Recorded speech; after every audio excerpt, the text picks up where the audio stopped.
안녕하세요, 엘사운드의 김용철입니다. 오늘은 여러분들과 또 리뷰하는 시간을 가져볼까 합니다. 오늘은 어떤 제품이냐면요, 여러분들이 가장 기대하고 가장 좋아하는 제품, 저도 마찬가지죠. 포시 오디오의 또 새로운 제품이 나와서 여러분들과 나눠보는 시간을 가져볼까 합니다. 어떤 제품이냐면 바로 이 제품을 여러분들과 좀 나눠보려고 해요. 여러분들 지금 봤을 땐 좀 사이즈가 좀 클 거예요. 여러분들과 이제 소개했던 제품들 중에 가장 큰 제품이 있지 않을까 생각이 드는데요. 이 제품의 용도는 뭐냐면 프리앰프예요. 프리앰프지만 그냥 프리앰프의 기능으로 끝나는 것이 아니라 컨트롤 허브 역할을 하는 장비예요. 지난번에 여러분들과 나눴던 P4 제품을 한번 나눠봤었는데, 그러니까 멀티 소스를 선택하는 그런 제품이잖아요. 이것도 마찬가지로 프리앰프지만 멀티 소스를 선택을 하는 제품이에요. 근데 이것은 그때 P4하고는 차원이 좀 다른 그런 제품이라 생각하시면 될 것 같아요. 더 많은 기능을 집어넣고 상당히 많이 개선된 제품이라 생각하시면 될 것 같습니다. 자, 기대 많이 해주시면 감사할 것 같고요. 시작하기 전에 구독과 좋아요는 잊지 말아 주시고요. 언박싱하는 영상을 찍었으니까 잠시 보시고 바로 시작을 해보도록 하겠습니다.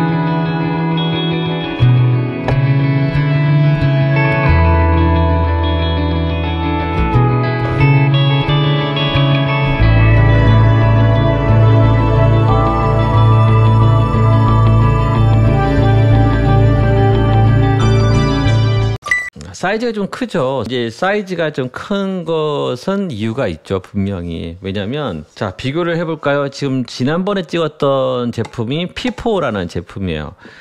이것도 마찬가지 멀티 소스를 셀렉트를 할 수 있는 프리앰프 장비죠. 프리앰프 장비인데, 그렇다고 하면 이게 사이즈가 이렇게 커졌냐라고 얘기를 하게 되면, 첫 번째 이유는 XLR 입력, XLR 아웃이 있어요. 이 커넥터 자체가 커요. 크기 때문에 어쩔 수 없이 이 사이즈가, 외형의 사이즈가 클 수밖에 없다라는 거죠. 뿐만 아니라 이렇게 이제 커져 버리니까 애매할 수 있거든요. 여기서 이제 중간에 잘라 버리면 또 크기가 애매해질 수가 있으니까 기존에 나왔던 요런 사이즈의 이제 제품들이 많으니까 요거를 이제 두 개를 얹어서 쓸 수 있도록. 그러니까 지난번에 모노블럭 있잖아요. 모노블럭 같은 경우를 이제 보통 스테레오로 사용하게 되면 두 개를 쓸 수밖에 없는데, 그 사이즈에 맞게끔 이제 이렇게 디자인을 하지 않았을까 생각이 드는 거죠. 그러니까 포시 제품 같은 경우에는 아답터들이 이제 많아요. 그러다 보니까 저 같은 경우에는 포시 제품들이 상당히 많은데 대부분 다 아답터가 연결이 되니까 좀 그게 또 불편함이 있더라고요. 근데 여기 이 제품 같은 경우에 아답터를 이제 내장을 시킨 거죠. 그리고 이제 이렇게 AC 입력으로 이제 집어넣을 수 있게끔 이제 구성을 해 놓은 거예요. 뿐만 아니라 지금 3 입력으로 되어 있죠. 이제 지난번에 P4 같은 경우에는 RCA로 구성이 되어 있는데 XLR까지가 이제 3개로 이제 구성이 되어 있는 거고요. 출력 같은 경우도 마찬가지 XLR 출력이 되어 있는데 또 이제 RCA 출력이 이제 같이 사용할 수 있도록 이제 구성이 되어 있는 거죠. 뭐 이거에 대한 요구 조건들이 분명히 있어서 만든 것 같고요. 그다음에 서브 우퍼하고 연결할 수 있게끔 저렇게 단자를 구성을 했습니다. 자, 그러니까 실제적으로 이 제품에 대한 기능적인 측면을 조금 더 디테일하게 들어가려고 하면 왜 이렇게 만들었을까라는 이유를 한번 알 필요가 있겠죠.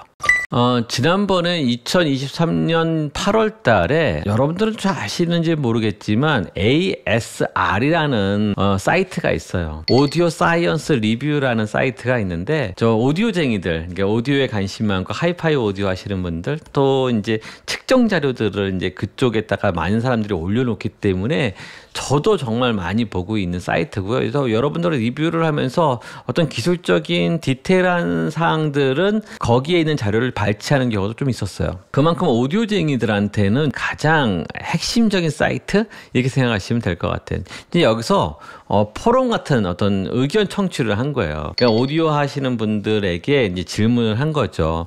이 제품이 나왔는데 이 제품에 대한 장단점 아니면 또 개선해야 될 필요성이 무엇이 있습니까? 라는 토론의 장을 만들었던 것 같아요. 가장 핵심적으로 나왔던 내용이 뭐냐면 첫 번째가 밸런스 입력과 출력으로 만들어줬으면 좋겠다. 그러니까 당연히 저도 마찬가지예요. 왜냐면 밸런스 타입의 XLR 타입의 단자는 이제 프로 쪽은 너무나도 당연한 건데 홈 오디오 장비인데도 불구하고 XLR 타입의 제공을 하다 보니 관심이 많이 가진 거예요. 하이파이 오디오 하시는 분들이나 오디오 애호가들한테는 관심이 정말 많이 갔던 거였거든요. 그렇기 때문에 이번에도 마찬가지 밸런스 타입의 출력이 되는 장비를 요청을 한 겁니다.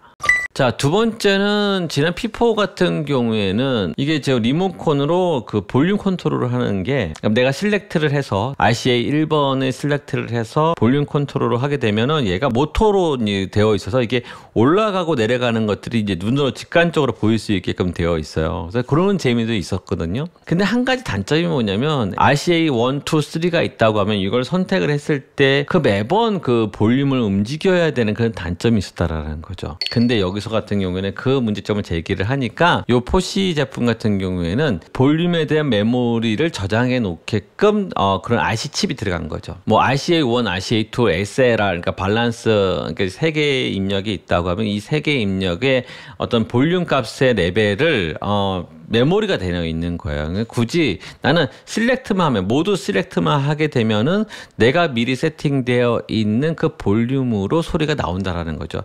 별도의 볼륨을 업다운 할 필요가 없이 집에다가 오디오 설치를 하는 사람들은 거의 일정한 레벨로 이제 여러분은 듣게 되잖아요. 불필요하게 계속 볼륨을 업다운하는 그런 번거로움을 없앴다라는 것이 메리트가 있다라는 거죠. 또 무슨 얘기가 있었냐면 여기서 보니까 서브 우퍼 아웃을 이제 만들어 달라고 했고 서브 우퍼하고 연결을 하려고 하면 오디오 아웃풋을 스피커에 연결을 하게 되면 크로스오버 주파수를 이제 필터를 거는 그런 기능을 넣었으면 좋겠다라고 이제 얘기를 했어요. 여기서도 마찬가지 지금 80Hz짜리 필터와 120Hz짜리 필터 여기서 같은 경우에 그림에서 보듯이 떨어지는 값이 그러니까는 실질적으로 한 200Hz 정도의 크로스오버 주파수가 이루어지겠죠. 이 정도에 맞춰서 이제 만들어 놓은 그런 필터 값을 이제 집어넣은 거죠. 그 필터는 어디에 있냐면 이 앞면에 있지 않고 바닥에 보게 되면 필터 값 설정하는 셀렉터를 움직여서 이제 설정을 하게 되는 거예요. 말 나온 김에 여기 두 번째 옆에 있는 것은 이제 바이패스 온오프 하는 겁니다. 그러니까 여러분들이 트래블하고 이제 베이스가 있다고 하면 이 볼륨 컨트롤을 하게 되는데 트래블 같은 경우에 6dB 플러스 마이너스 6dB로 되어 있고요.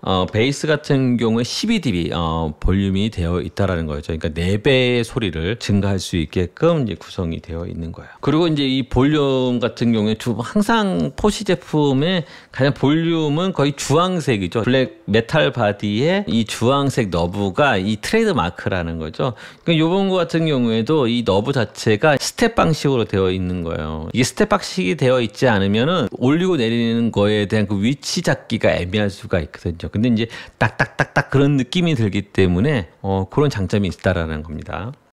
또 한 가지 뭐냐면 이게 모두 실렉트를 할 때 보면 이제 리모컨으로 모두 실렉트를 하게 되면 릴레이가 붙어요. 릴레이가 붙는데 이게 업론 릴레이가 들어가 있다고 해요. 정말 괜찮은 릴레이거든요. 이거 릴레이 같은 경우에는 그냥 눌렀다고 해서 바로 이렇게 탁 붙는 그런 형태가 아니고요. 한번 내가 모두 전환하게 되게 되면 조금 있다가 턱 이렇게 붙는 이런 식이에요. 왜냐면 너무 급작스럽게 왔다 갔다 하게 되면 문제가 될 소지가 있기 때문에 그런 기능을 집어넣은 옴롬 릴레이를 사용하고 있다라는 거예요. 회로를 잠깐 볼까요? 여기서 보는 회로가 되어 있는데 지금 보시는 여기에 아마도 이제 스윗업을 할 수 있는 5532 RC 칩일 거예요. 이게 이제 두 개가 들어가 있고 릴레이들이 상당히 많이 들어가 있죠.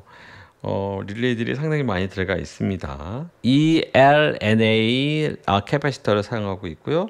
다음에 아까 전에 볼륨 IC가 따로 있습니다. 여기서 보면 NJU72315 블록 다이어그램인데요. 그러니까 입력에 대한 볼륨 값을 결정을 해주는 거죠. 저 72315라는 IC 칩 자체가 메모리화 되어 있는 기능을 갖고 있는 거예요. 5532로 이제 프리앰프를 걸 수 있게끔 구성이 되어 있는 겁니다. 그다음에 마지막에 이제 SNR이라든지 다이나믹 레인지에 대한 스펙 값이 있죠. 측정 값이 나와 있는데 크로스토크가 130dB가 넘어가고요. 그다음에 그러니까 SMB죠. SMB가 113dB로 되어 있어요. 와우. 스펙 값으로 보게 되면은 밸런스드 아웃풋의 스펙이 SNR이 112dB, 그다음에 다이내믹 레인지가 112dB, 그다음에 THDN이 0.0007%라는 거죠. 와, 이 정도 되는 제품은요. 노이즈 플로어가 6 마이크로 볼트 이하예요. 거의 없다고 봐야죠. 자, 근데 싱글드 엔디드 아웃풋 RCA 같은 경우가 SNR이 115dB보다 저 작을 것 같고요. 115dB.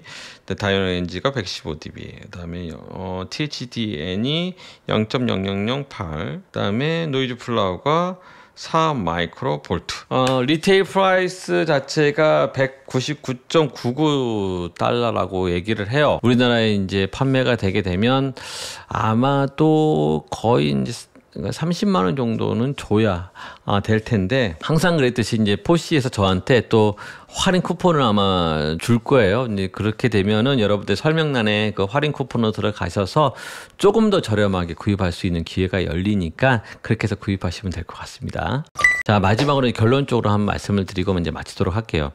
저는 개인적으로 포시라는 회사를 너무 좋아해요. 왜냐면 이런 비슷한 종류의 제품들을 많이 만들죠. 많은 중국 제품들이 동일하게 이제 회로가 이제 오픈되어 있으니 그걸 가지고 카피해서 만드는 회사들이 꽤 많을 거예요. 근데 저는 왜 포시 제품을 좋아하는 이유가 뭐냐면요, 다른 걸 몰라도 이 제품은 회로적으로 잘 만든 회사예요. 나이가 있어서 그런지 모르겠지만 아날로그 같은 어떤 장비를 훨씬 더 선호하긴 해요. 소프트웨어적으로 어떤 구현이 가능하죠. DSP 집어넣어가지고 DSP 칩을 가지고 이렇게 뭔가를 이렇게 바꾸고 이렇게 하면은 거의 비슷한 느낌이 나긴 하지만, 저는 이 회사 같은 경우에 내부에 있는 회로 구성 자체가 캐피시터라든지 뭐 이런 릴레이라든지 이런 기능적인 것들에 대한 아날로그의 감성이 담아있는 이 회로를 만들었다는 것 자체가 저는 개인적으로 메리트가 있다고 봐요. 그 두 번째는 이런 ASR이라는 제가 사이트가 있다고 했잖아요. 근데 그런 사람들하고의 피드백을 잘해요. 거기서 많은 사람들이 사용해보고 거기서 나와 있는 많은 장단점이라든지 의견들이 있을 거잖아요. 그 의견들을 적극적으로 수용한다라는 거죠. 새로운 이 제품을 만들어서 또 출시를 하게 되고 뭐 이런 피드백이 너무 좋아요. 이 회사 같은 경우에는. 그러다 보니까 최근에 나오는 제품들 하나하나가 너무나도 마음에 드는 거예요. 마지막으로 디자인이 저는 개인적으로 취향이 맞아요. 블랙바디에 주황색 너브가 저한테는 너무나도 감성적으로 맞기 때문에 지금 저희 집에는 포시 제품으로 도배를 하고 있어요. 지금 솔직히 거실 자체가, 와이프는 조금 반대를 하고는 있지만 저 개인적으로 너무 마음에 든다라는 거죠. 오늘은 어떻게 보면은 여러분들에게 그 오디오쟁이들 여러 개의 스피커를 연결을 하고 여러 개의 소스를 연결을 해서 사용하는 사람들에게는 너무나도 좋은 장비이지 않을까 생각이 들어서 여러분들과 소개해 봤습니다. 다음번에도 포시에서 또 좋은 제품이 나오고 또 신상품이 나오면 또 여러분들과 나눠보는 시간을 가져보도록 하겠습니다. 고맙습니다. 감사합니다.